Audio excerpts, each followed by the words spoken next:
Bonjour et bienvenue. Aujourd'hui, on va parler d'hypersensibilité. On s'appuie sur une synthèse assez poussée, basée sur des travaux de spécialistes en psychologie, en médecine.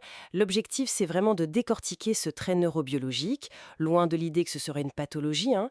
On va voir ce que c'est, comment ça fonctionne concrètement, et puis comment mieux vivre avec. Tout ça à la lumière de la science. Prêt à explorer? Ah oui, tout à fait.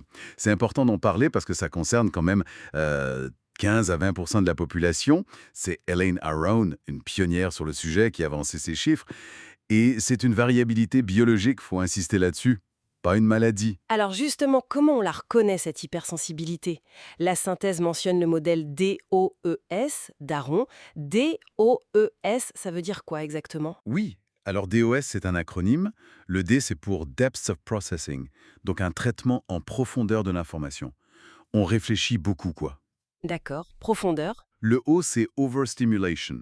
Ça veut dire qu'on est plus vite submergé, saturé par les stimulations extérieures. Le bruit, la foule. Ah oui, ça je vois bien. Et le E? E, c'est pour Emotional Reactivity and Empathy. Une forte réactivité émotionnelle, les émotions sont vécues intensément et aussi une grande empathie. Mhm. Et enfin S pour Sensory Subtleties.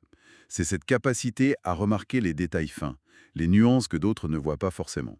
D'accord. Traitement profond, surcharge, émotion, empathie et subtilité, ça couvre pas mal de choses.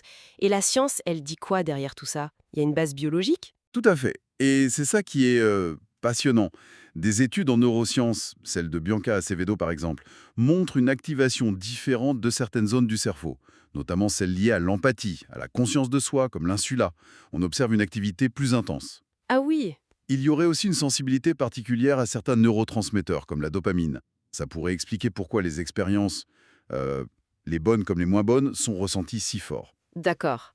Et puis, il y a ce seuil sensoriel plus bas, ce qui fait qu'on atteint plus vite un point de saturation face aux stimuli, tout simplement, le bruit, la lumière vive. Donc c'est vraiment un fonctionnement différent du système nerveux central.